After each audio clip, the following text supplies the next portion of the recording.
Have you been told to reduce the amount of red meat in your diet because it could lead to cardiovascular disease or some other chronic health condition? Hey guys, welcome back to the Harvest Your Health podcast. And today, if that sounds like you or you've been involved in a conversation like this, we're going to take a deep dive on red meat, but more specifically saturated fats in red meat, and look at the illusion around those particular fats being directly linked to cardiovascular disease, or more specifically being a causative factor in cardiovascular disease. I recently, this conversation comes to mind for me, and the reason I wanted to bring this to you was because in a conversation recently with a patient, I was challenged with the idea of how much red meat this individual should eat, and they had been avoiding red meat in their diet. And this arose because as I listened to our conversation, it became very evident to me that I was talking to someone who had a list of complaints, many of which could be traced back to insufficient amount of protein in the diet and also deficiency of some nutrients, specifically zinc, that are often found in higher concentrations and more bioavailable concentrations in red meat. But the impetus behind avoiding this was the fact that this lady, her provider, her medical doctor, which is not relevant to this, but just the provider, the clinician, had told her to avoid red meat because the saturated fat in that would exacerbate cardiovascular disease and would accelerate her rate towards cardiovascular disease, acting as a risk factor. We're going to put all that conversation in perspective, and if this sounds like you, if you've been in the same seat that this lady was in, where you've been on the receiving end of being told to avoid red meat because of the risk of increased saturated fat in the diet, this conversation today is going to put all of that in a new perspective for you. I'm going to take you through just a little bit of the controversy around this, but what I want to do really is show you the opposing arguments that are out there with a evidence base, right? And so I get a little hesitant in even saying evidence-based because, as some of you know from listening to my podcast, I like the science, but I think we also have to pump the brakes on science sometimes too, and just look at and take things with a common sense approach, which a lot of times when we only look at things from a scientific perspective, we lose that capacity to do that. Science is great, but let's keep it in context too. So we're going to do that. I'm going to take you through the basic overview of saturated fats. Don't worry, I'm not going to give you an in-depth biochemistry lesson here, but I do need you to have a basic understanding. I want you to have a basic understanding of what saturated fats are and why they're important. Not just that they're problematic for the body, but what are the beneficial roles of saturated fat? Why would you want to include these in your diet? And that has a direct tie into cardiovascular disease as well. And again, my focus here today is to keep this all in the context of cardiovascular disease. There's other avenues that we could talk about, red meat and saturated fat and what have been labeled associations there with other chronic diseases. But I want you guys that are dealing with cardiovascular disease or that have a concern around cardiovascular disease, specifically with your cholesterol, because that's going to be a part of this conversation. You guys are the ones I'm really talking to here. I want to give you a different perspective on this. And if you're getting some of this misinformed advice, this incomplete advice from a provider, that this will give you a different viewpoint to work with here, okay? So that's where we're headed today. Now, with that all being said, let me start us off with saturated fat. I want to give you the ability to understand what saturated fats do, but to even understand that, we need to understand the different types of fats. So we have saturated fats, we have monounsaturated fats, and we have polyunsaturated fats. And so just from a dietary standpoint, saturated fats, you're going to think more in the lines of things like tallow, butter, ghee. These are predominantly the things that we're thinking about with saturated fats. These are the healthier saturated fat options. When you get into monounsaturated fats, you're going to start thinking about things like olive oil, avocado oil, and then when you get into your polyunsaturated fats, you're going to get into this, what's now become a very big conversation, which are going to be things like soy oil, soybean oil, corn oil, canola oil, these types of things.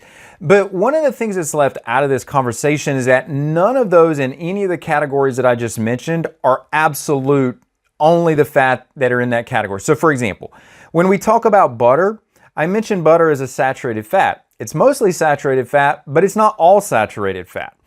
And just like for olive oil, which is predominantly a monounsaturated fat, but it's not 100% monounsaturated fat. So all oils, all fat sources are going to have blends of these different fats. So that has to be taken into context too as we start thinking about the amount of saturated fat that should be in the diet. So that's the first thing here. Now, that's where you find them in the diet. So beyond that, we need to think about what's the difference structurally with these? Well, here's how the names come about on these.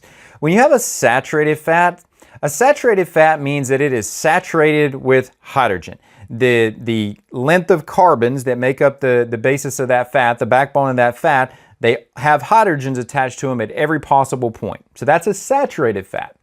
A monounsaturated fat means that it, as the name implies, is unsaturated, which translates to it has a double bond between the carbons at one location. And if it's a polyunsaturated fat, it's going to have a double bond at more than one location. Now, these double bonds are going to have impact on the susceptibility, the mobility, if you will, the flexibility of these different fats and how they actually act and perform and their function when they're introduced into various parts of cellular structures in the body. For example, the membranes, the cellular membranes, the plasma membrane, if you will. When the different composition of that cellular membrane is going to have a different impact in terms of function. So when there's a more predominance of saturated fats or a greater predominance of unsaturated fats, those are going to create differences in the functionality of that cell. And so the thing that you want to note about saturated fats is that when we start talking about saturated fats, and again, I want to stick with this membrane here for a moment around the outside of the cell. The saturated fats are a major component of the mammalian membranes, of the membranes around us for humans. The saturated fats are supposed to be there. They're not, when they're there, it's not, nothing's wrong with that. That is naturally what is supposed to be occurring. And in fact, and I'll go ahead and pull cholesterol into this conversation because it's definitely where we're going to have to end up because of how all these things around cardiovascular disease tend to come together. But when you have LDL cholesterol circulating in the body and it contacts a cell, there's receptors on those cells that allow that LDL cholesterol to be pulled in. And once it's pulled in, it goes to another component into the cell, and that's called the lysozyme. And at the lysozyme, that LDL cholesterol, which is really, let me reframe this, let me state this differently. It's an LDL lipoprotein is really what that is. Think about it as an LDL transport vehicle.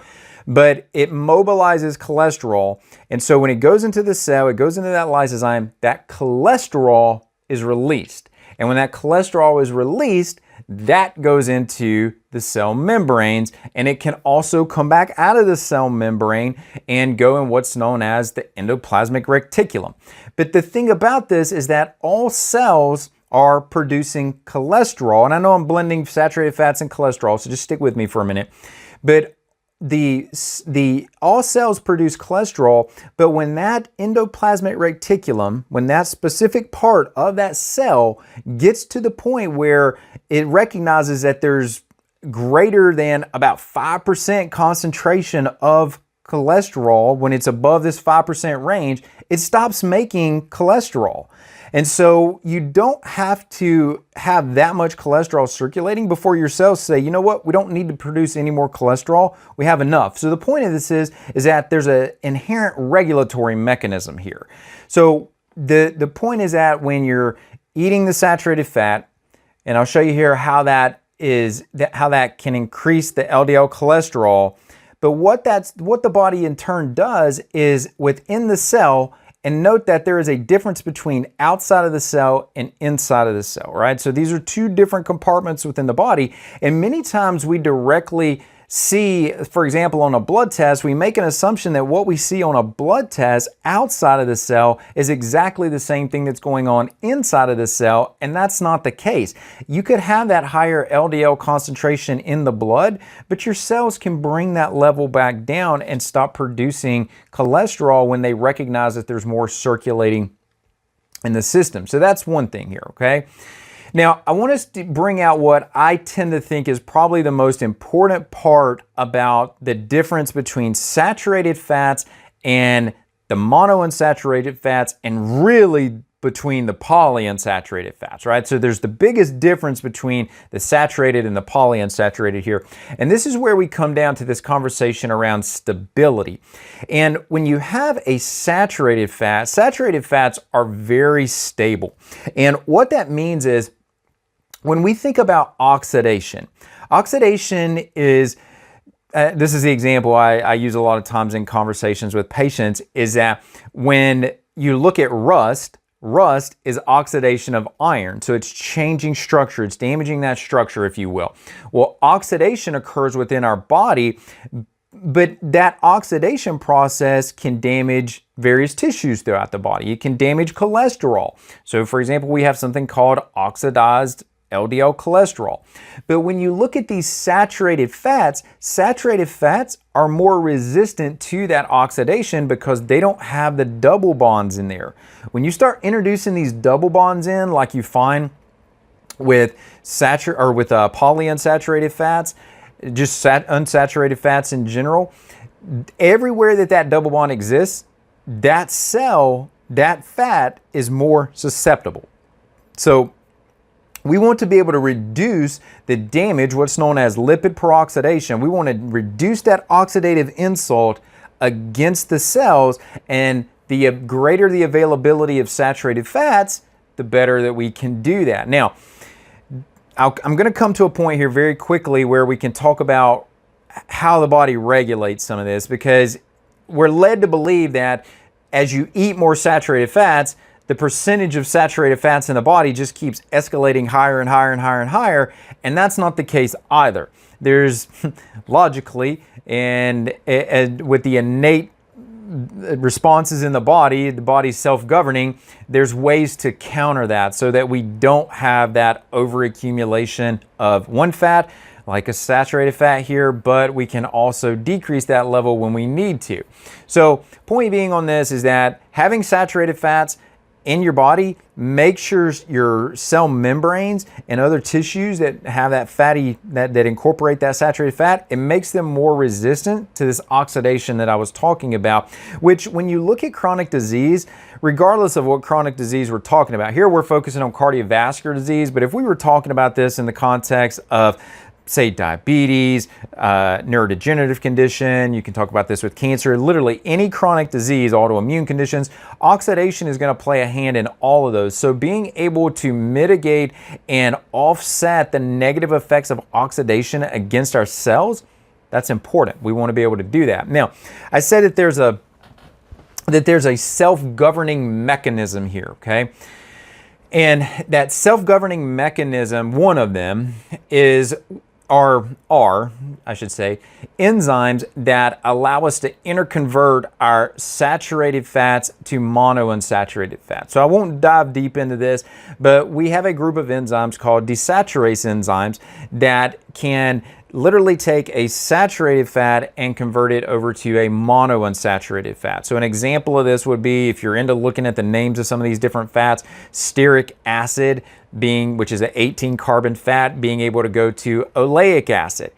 They're both 18 carbon fats, stearic acid saturated, oleic acid is a monounsaturated, but now what you've been able to do is go between the two, and when you went to the oleic acid, which is the primary fatty acid you find in olive oil and avocado oil, now what you've done is you've introduced a single double bond there. Well, we can do these things within the human body. And so again, there's some self-governing mechanisms here. So I share all that, and if you didn't take anything away from that other than the fact that you need saturated fats to be able to have optimal cellular function in your body, well, that was the important part to take away. That was all I needed you to grasp from that, all right?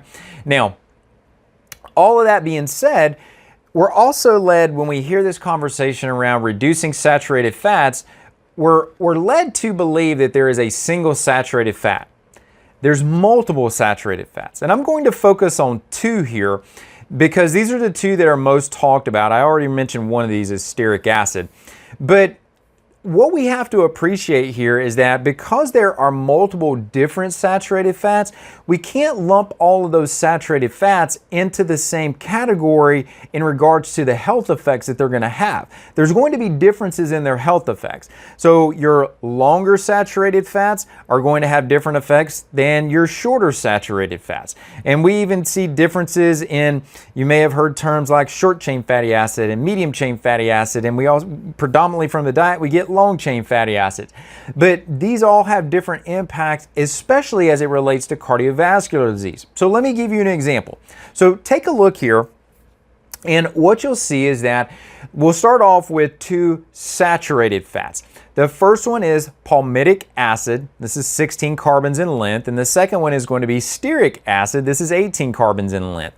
But notice on this that palmitic acid has been shown to have an increase in a pro-inflammatory state. It increases production of inflammation. It increases oxidants, so leading to that oxidation, it opens the door for that. And it has been shown to promote the development of cardiovascular disease. However, at the same time, we typically see that it has a reduction in LDL. Now, you look at stearic acid, and stearic acid does not correlate with myocardial infarctions or really any aspect of the development of cardiovascular disease. And so, just both of these being saturated fats, only differing between 2 carbons in length, and the effect of these within the body is notably different. We move on down to the palmito-oleic acid and the oleic acid. I mentioned oleic acid earlier, and we see similar stories here where they're having differing effects.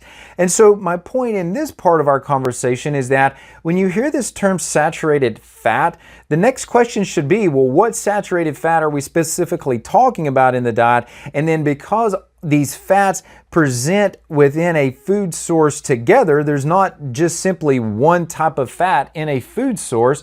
How do we moderate the diet to try to meet whatever metabolic need that we have? Okay, so that leads us up to the point of there's need for these saturated fats. They have a defined metabolic need in the body.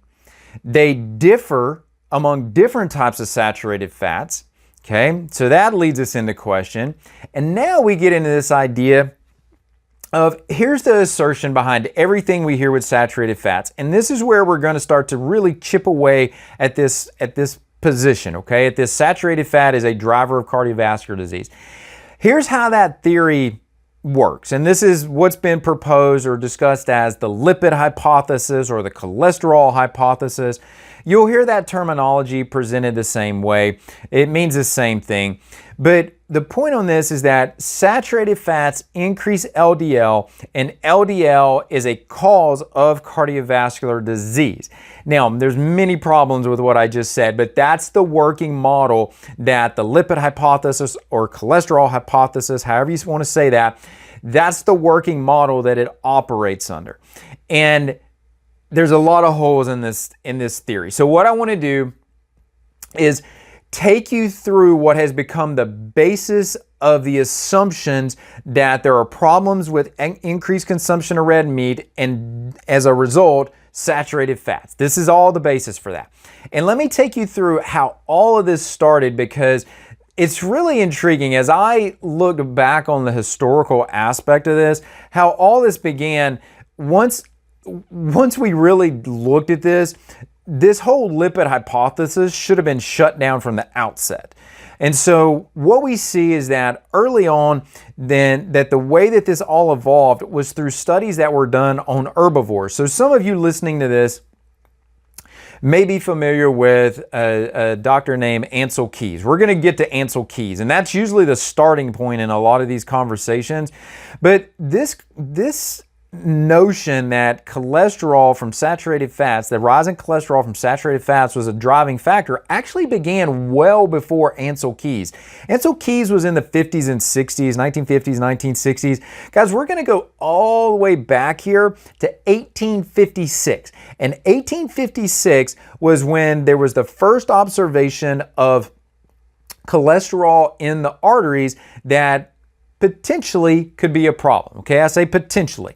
And what we see from this is that Virchow was the name of the researcher back then, but even as Virchow in 1856 looked at this, one of the things that he noted is that this problem with cholesterol appears to have risen because of some type of irritant that was acting on the arterial lining, and we would term this, and they even termed it back then, as inflammation. This all falls under the umbrella of inflammation. Okay, so that was the starting point.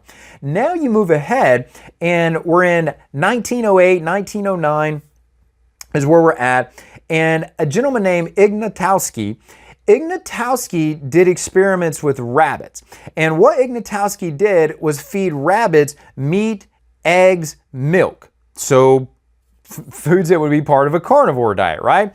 Well, rabbits are herbivores. They're not carnivores. So inherently, we can see that there's probably going to be a problem right from the outset here. And sure enough, there was.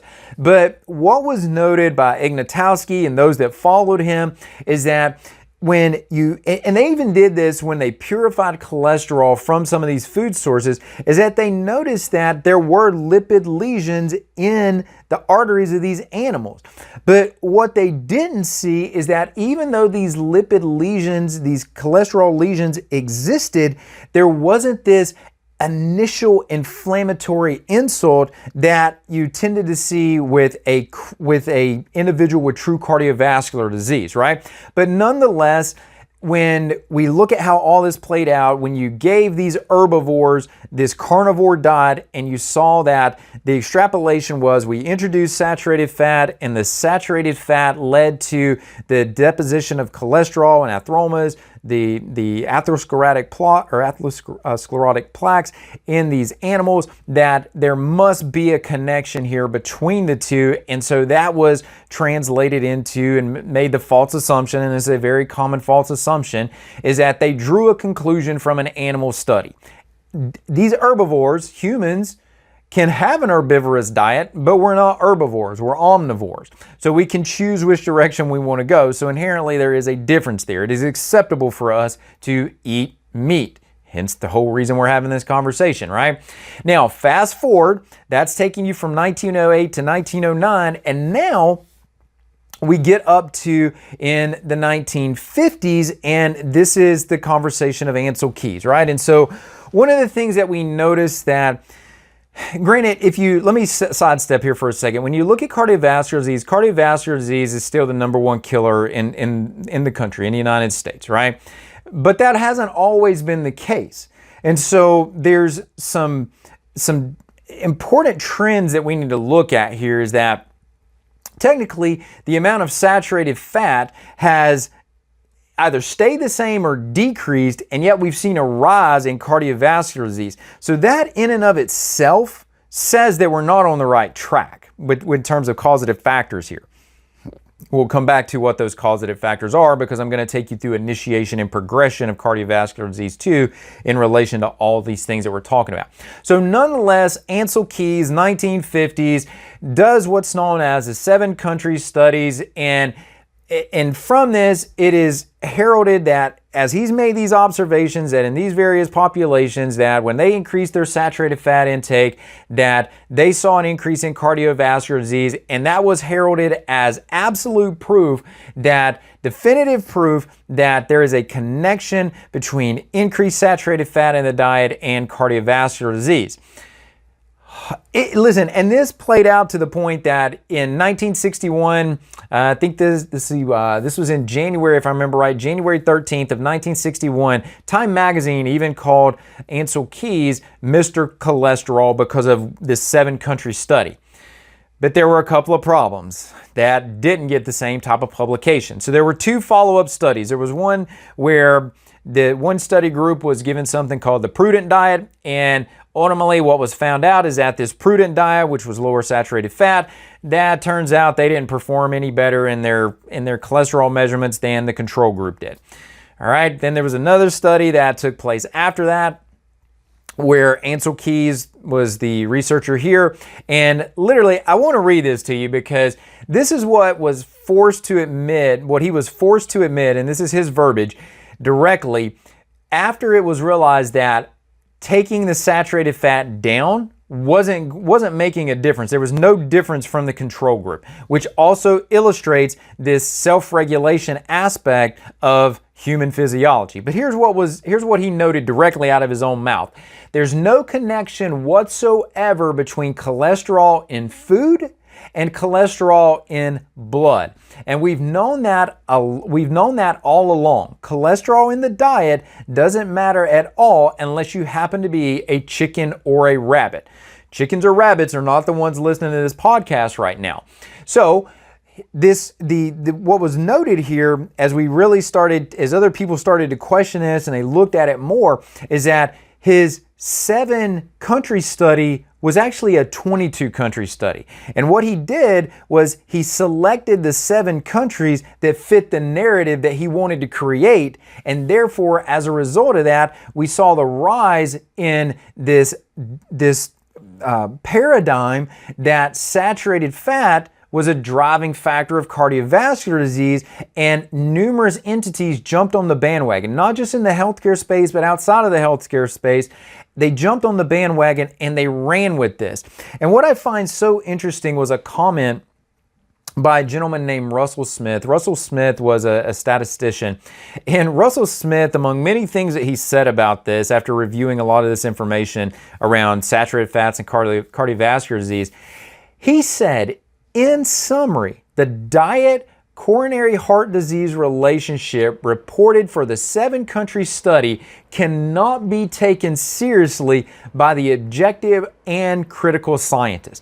Now, keep in mind here that this was the impetus, this was the trigger, the starting point that led off into this whole notion that we should reduce our saturated fat if we want to offset cardiovascular disease. And we can see it was wrong from the outset, okay?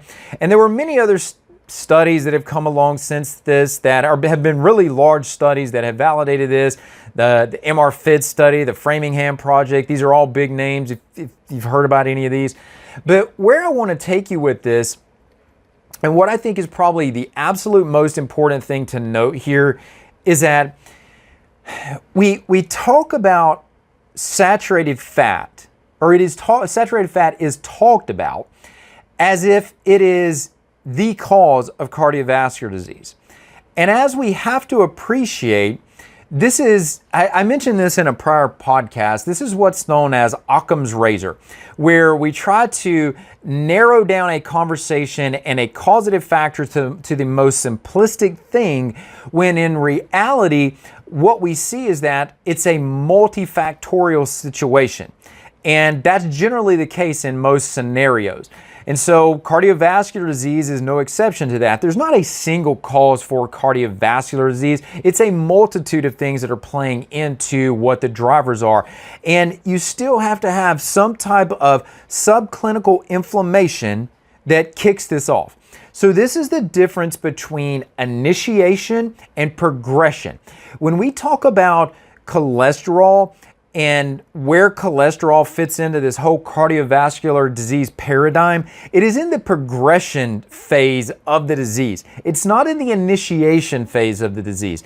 For the initiation to take place, we have to have an inflammatory insult. That could be a chronic infection. It could be an elevation in an inflammatory marker like homocysteine, insulin, glucose. You could see elevations in fibrinogen, for example. These could be some of the initiators for damage to the endothelial lining, to the lining of the blood vessels, that then in turn allows the cardiovascular disease to begin to progress.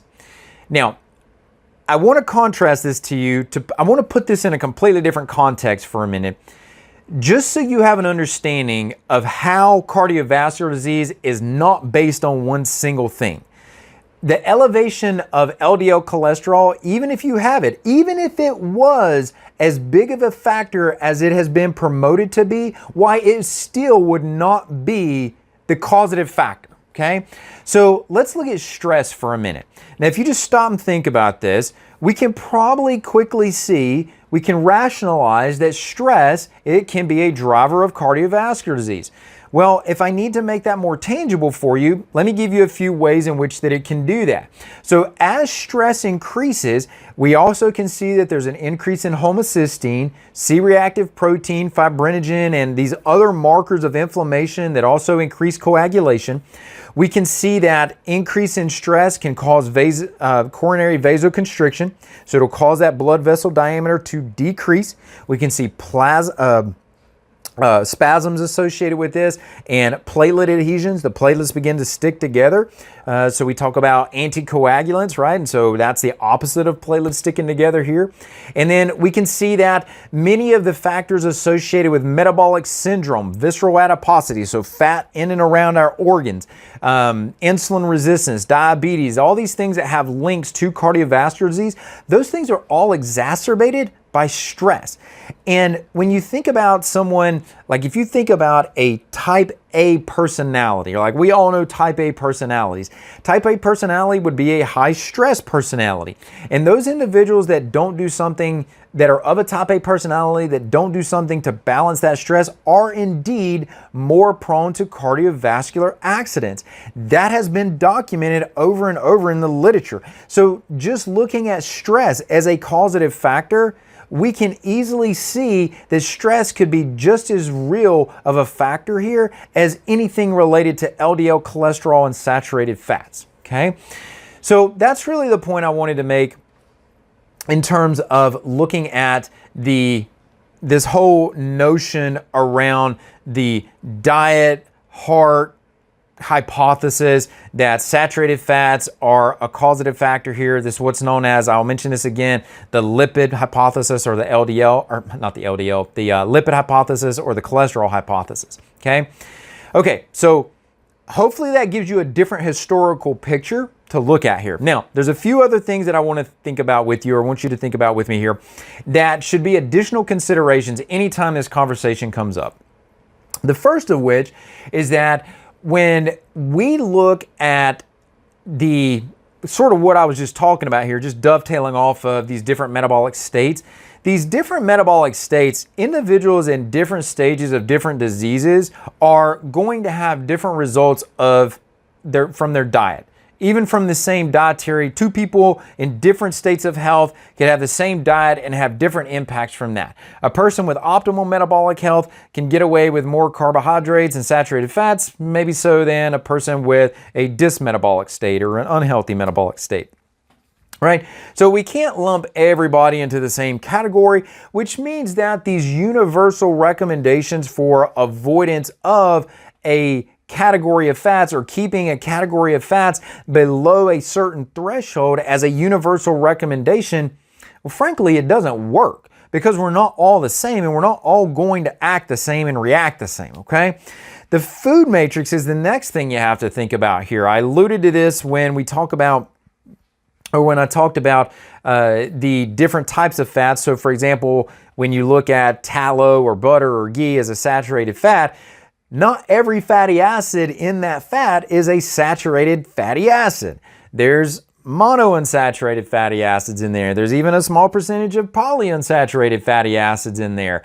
This even tends to melt people's mind when we think about this, is that even when you have grass-fed, grass-finished beef, right? So we're talking red meat here, like here at Harvest Hills Ranch, I don't do grains with anything on our animals in terms of our ruminants. It's grass-fed, grass-finished from start to finish. But yet, when you do a fatty acid analysis on these animals, you're still going to find a small percentage of polyunsaturated fats in there. The great majority of that is going to be saturated fats, though. It's going to be stearic acid, palmitic acid, right? But my point is that these are a blend of fatty acids. That's how nature does it, and that's how you should expect to find it in the food sources, and that's how we should think about it as this food matrix, right? Now, I want to give you a little more detail on this, And I'm going to lead you up to, well, what do we do with this, okay? And how do you move forward in the context of this conversation we're having with saturated fats and cardiovascular disease? Now, here's the next thing I want you to think about. We'll get to that point, but here's the next thing I want you to think about, is that saturated fat in the diet does not equate to blood levels of these fats. In fact, when you look at how these saturated fatty acids are assimilated and how they're restructured in the body and how they're mobilized around, that in and of itself plays a factor in how these fats are utilized and what they end up being and the ratios and all these different things, right? And so the point on this is that the percentage of saturated fat that you have in your diet is not going to directly equate to the percentage of saturated fats that you have in your blood, or even in the red blood cells or other cell membranes throughout the body.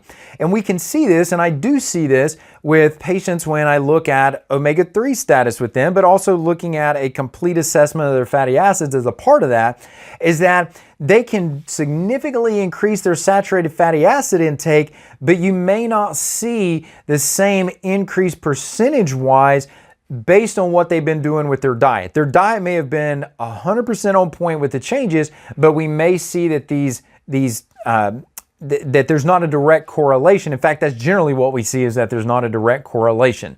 And so saturated fat in the diet does not equate to saturated fat in the blood or even in the cell, okay? And here's another question you have to come up with, is that if you're going to take saturated fats out of the diet, if you're going to do that, then what are you also eliminating? So let me start there. So if I take saturated fat out of your diet, specifically for red meat as we're talking about here today, if you do that, then all of the amino acids, all of the bioactive peptides, the bioactive protein structures, the metabolically active protein structures, to try to just make that as clear as possible, plus all of the different micronutrients, and if we're, again, I'm only talking grass-fed and grass-finished animals here. If that's what we're talking about, then there's also a lot of secondary metabolites in there that are promoting of human health. When you cut out saturated fats and you say no to red meat, you just eliminated all of that from the diet. So you literally just cut off one aspect of your diet, or you thought you only cut off one aspect of your diet, but you cut off multiple aspects of your diet. So now you run the risk of protein deficiencies, you run the risk of micronutrient deficiencies, you run the risk of not having the benefits of those saturated fats, the benefits of those secondary compounds in that red meat source. All of those have been left out, and so you don't have access to those anymore. Now, that's what you also lose in the diet, but what do you end up gaining in the diet when you cut saturated fats out? Well, the question is, what did you replace those saturated fats with? Did you replace them with seed oils, which now are being clearly shown to have their own health consequences when they're consumed in high refined amounts, right? You look at maybe you increase the amount of carbohydrates in the diet, and if we've got an individual that is metabolically unstable, that's not winning any favor for them. That's not optimizing anything for them. So there's really a downside more than there is an attribute here to what you may be leaving out of the diet or maybe getting in there, that you're because of the change that you made by removing the saturated fats, right? Now, here's the other thing I think about with this. Take individuals who follow a ketogenic diet or have been on a ketogenic diet for an extended period of time. They may have even seen that their LDL cholesterol elevated, but yet we don't see that individuals that have extensively followed a ketogenic diet for an extended period of time are dropping dead of cardiovascular disease in droves. That's just not being observed. And so for a diet that tends to focus on fats as a primary energy source, you can of course get energy because of metabolic changes, gluconeogenesis, driving amino acids over to a glucose source. It's not preferred, but it can happen. But my point is that these individuals who follow that diet, they're not succumbing to cardiovascular disease in large number. In fact, you're actually seeing a reduction in cardiovascular disease risk with these individuals. And that's not a statement for or against the ketogenic diet. I'm not advocating or opposing one way or the other. I'm just stating facts here that it makes you draw into question, if the saturated fat is really the villain, then why doesn't it follow the rules in every single population or in every single dietary paradigm? It should, and it's not. All right. So here's where I think we go back to this. And this is always what I want to pull us back to in these conversations, because this is really ultimately where I'm trying to, this is really the reason I do this podcast, is because I want to put information out there that you as the listener can listen to this information, you can think about it, and you can operate on your own knowledge base. You can make food selections on your own knowledge base and not be swayed into making choices for your health that may on the surface seem optimal, but really don't pass the scratch test, if you know what I mean.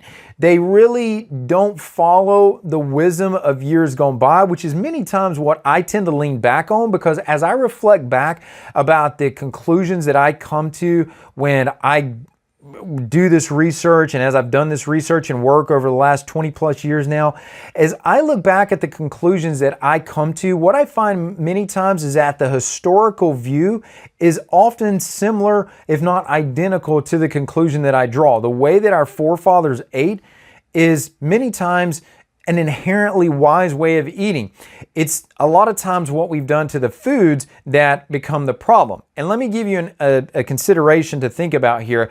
I want to go back to and this is the food matrix part of this, right? And so this is going back to that idea of food as you find it in nature is not a single compound. It's not just fat. It's not just a protein source. It's this unique matrix of compounds that we don't know all the benefits of. We probably have just begun to truly scratch the surface on what many of these compounds even are or have the capacity to do or how they work. But let me use butter, and more specifically, I'll just talk about ghee because that's the fat part of the butter there. So that'll further illustrate our point here. But when you look at ghee is only about 65% saturated fat. The other 35% are unsaturated fats. They're mostly monounsaturated fats. So you do find most people, when they talk about monounsaturated fats, they talk about it from a health promoting, especially cardiovascular disease. This is one of the attributes from the Mediterranean diet, is the higher consumption of olive oil because of that oleic acid. But note the dichotomy here. They complain about a food that is 65% saturated fat, but yet 35% of that total fat is oleic acid, or a monounsaturated fat, a health-promoting fat, a cardiovascular disease risk-reducing fat, if you will. It's kind of a mouthful there. Plus, in the context of this whole food matrix, you do get a few other fatty acids in there. You do get some nutrients like vitamin A and vitamin D, so some of your fat-soluble nutrients there. So the point on this is that when you look at these fats in these food sources with such a myopic, such a narrow view, you're going to miss the health promoting aspects of this as well. And this is not just true for butter and ghee. We find that this is true when it comes to, for example, coconut oil. If you take coconut oil and you hydrogenate it, you damage it, yes, it shows a rise in cholesterol. However, if you look at native extra virgin olive oil, well, what do you know? It doesn't follow that same paradigm. So be mindful about the sources of your fats. Be mindful about, and when I say be mindful about the sources of your fat, making sure that they're not denatured, making sure that they're coming from quality sources, quality farms, right? Local is always better for many reasons that I've talked about in the past and will continue to talk about. And at the end of the day, you want to try to mimic nature. You want to mimic that food as you found it in nature. And if you can do that and you eat the complete spectrum of compounds in these foods, as I just illustrated to you with ghee, there may be, and this is a massive may, and I would fact and say in the context of this whole saturated fat and cardiovascular disease really is a complete misnomer, is that when you look at these foods, if you're eating them in their full natural state as a complete food matrix, you're alleviating any of the health concerns in the great majority of these cases. And I'll leave you with, and I just thought about this here at the end as I'm closing down with you. There was a study that came out in 2020 in the Journal of the American College of Cardiology. And it was a pretty well-noted article. It looked at saturated fat intake, and it literally, in this journal, in a cardiovascular directed journal, spoke about how many of the conclusions that had been drawn around saturated fat were wrong, that it doesn't need to be reduced in the diet, that it's not a driver of cardiovascular disease, and in some cases, when we look at things like stroke, it actually reduced the risk of stroke.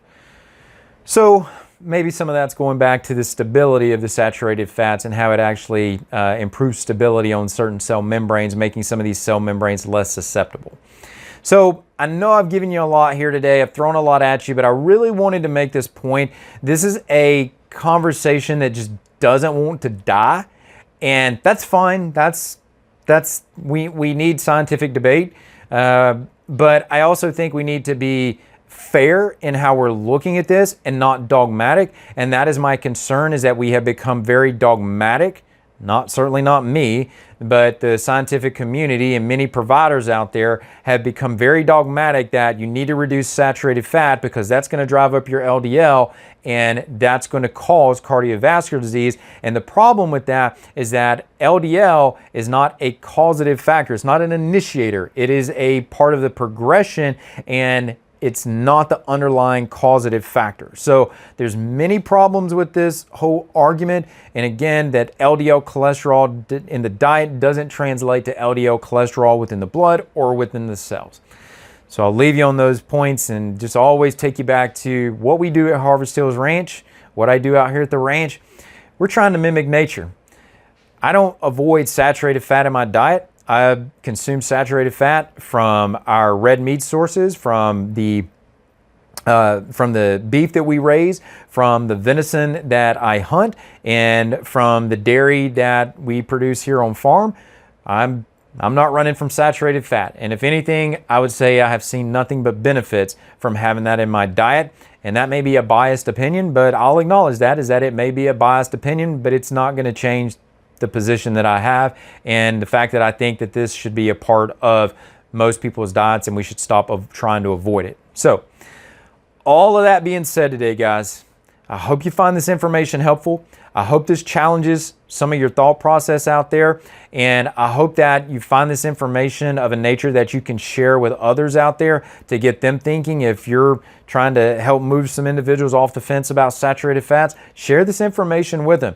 I've just given you a snippet of what actually is out there that makes this case that I'm presenting here today, but nonetheless, we've only got a limited amount of time to talk each week, so I wanted to make sure I could put as much in as I can here. So all of that being said, guys, take this information and go out there and harvest your health.